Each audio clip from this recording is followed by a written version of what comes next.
video, we're going to evaluate expressions using the properties of exponents. We're going to use the laws of exponents to help us solve some of these problems. One thing we need to remember, to use the properties of exponents, the bases must be the same. The base must be the same or you can't use these properties. Here's some examples.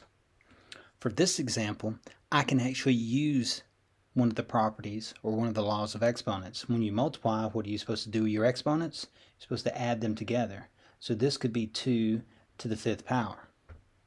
However, I can't use this for a problem like this because the bases aren't the same. Remember, the base on this is 2, the base on this is 2, the bases are the same. That means when I multiply them together, I can add the exponents.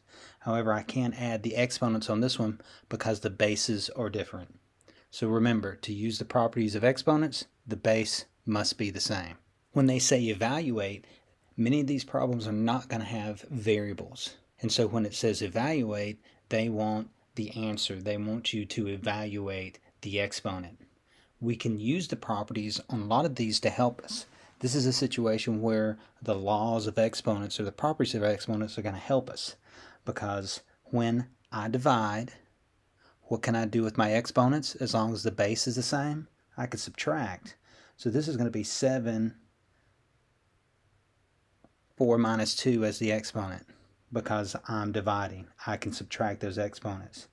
That's going to give me 7 to the 2nd power, and 7 to the 2nd power is 49. So this is a situation where the laws of exponents is going to help me. For this one, the laws of exponents aren't necessarily going to help me. Yes, I could add these exponents and get 4 to the 4th power, but that still leaves me with 4 times 4 times 4 times 4. This is a situation where the laws of exponents aren't going to help me. It's not going to make it easier. It'd be just as easy for me to go 4 squared is 16, 4 squared is 16, and 16 times 16 is 256. I would get the exact same thing here. Start multiplying all this together, and I'm going to get 256. So the laws of exponents aren't going to make the problem easier for one like this. It did make it easier for one like this. So you're going to have to identify which ones it's going to help you to use the law of exponents and which ones it's not going to help you. Next example. This is an example where I do not have the same base. Therefore, I cannot add these exponents. I'm simply going to have to evaluate each one of these and then multiply them together. 5 to the 2nd power, 25. 11 to the 2nd power is 11 times 11, 121. And then 25 times 121 is 3025. So for this one, my law of exponents didn't make it easier for me. However, this one, the law of exponents is going to make it easier. I have the same base. That means I can subtract these exponents. 7 minus 4. 7 minus 4 is 3. So 2 times 2 times 2. 2 times 2 is 4, and 4 times 2 is 8.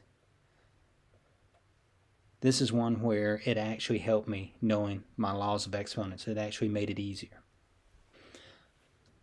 So for this one, the bases are different. Since the bases are different, I can't use my law of exponents to help me make this simpler. I'm going to have to take 4 to the 2nd power, which is 16, and 6 to the 2nd power, which is 36.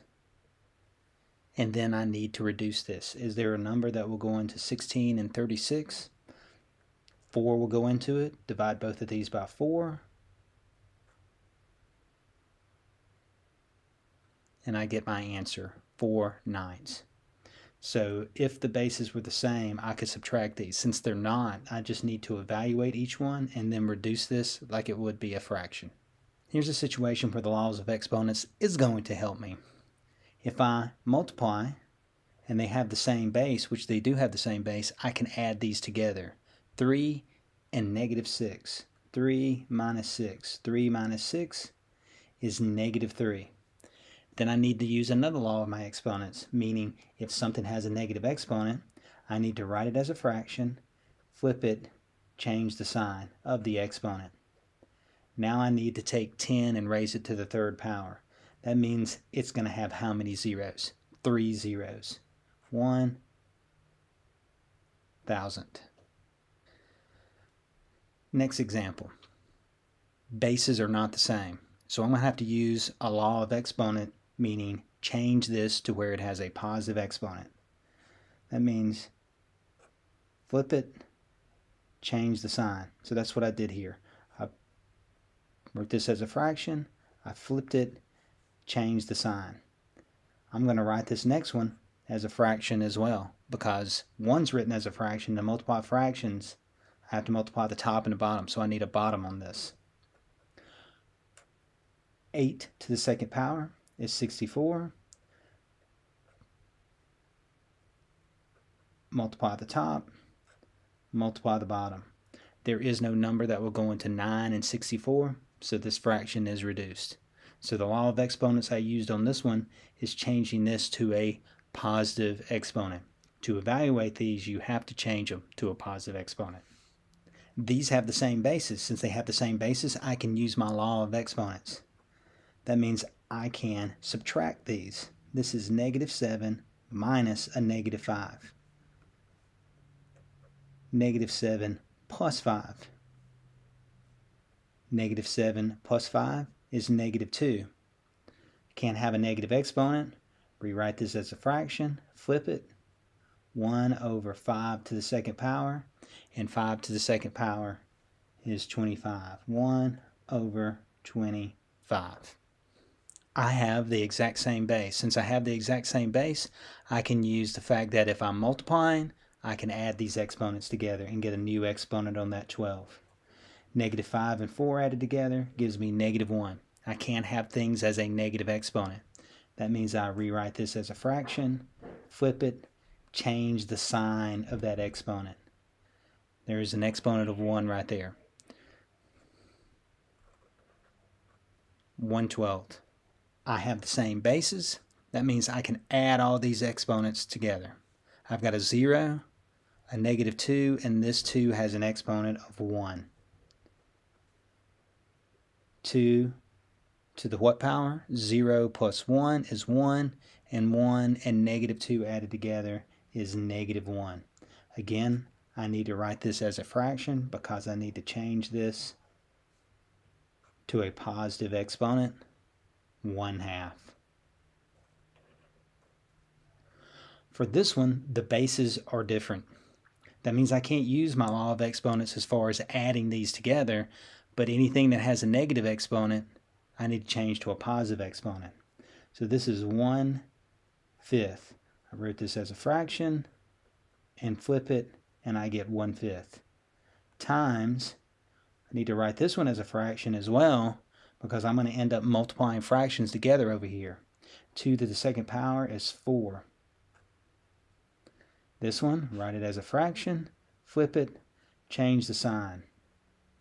1 over 3 to the third power. Multiply these two together, I get 4/5 times 3 to the third power. 3 times 3 is 9, times 3 is 27. 1 over 27. 4 times 1 is 4, and 5 times 27 is 135. So my fraction is 4 over 135. Our last example. I do not have the same base. This one has a negative exponent. What I'm going to do is I'm going to rewrite this one, 3 over -1 divided by 2 to the second power. I wrote it using a division bar so I can clearly see what's going to happen with each one of these. I'm going to rewrite this one as a fraction. I'm going to flip it. 1 over 3. Remember, to divide fractions, this one's a fraction, so I'm going to have to end up writing this one as a fraction, times, I flip the second one, 1 over, and what is 2 to the second power? 4. Multiply the top, multiply the bottom. So for this one, I changed this division bar into a division symbol. I took what's in the top and divided it by what's in the bottom. I had to write this one as a fraction, so then I needed to write this one as a fraction. To divide fractions, I had to flip the second one. Why did I flip this one? Because it had a negative exponent. Multiply the top, multiply the bottom.